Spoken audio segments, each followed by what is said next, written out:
જગન્નાથ મંદિરમાં અમાસના ભંડારામાં પરંપરાગત રીતે અનેક સાધુઓ અને સંતો જોડાયા। રાજ્યના પૂર્વ નાયબ મુખ્યમંત્રી નીતિન પટેલ આ ભંડારાના યજમાન હતા, જેમણે ભાવથી સાધુ સંતોને આવકાર્યા અને જમાડ્યા હતા।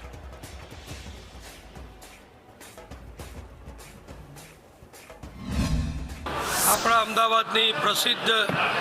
અને વિશ્વભરમાં જાણીતી અષાઢી બીજની ભગવાન જગન્નાથજીની રથયાત્રાના પૂર્વે પરંપરા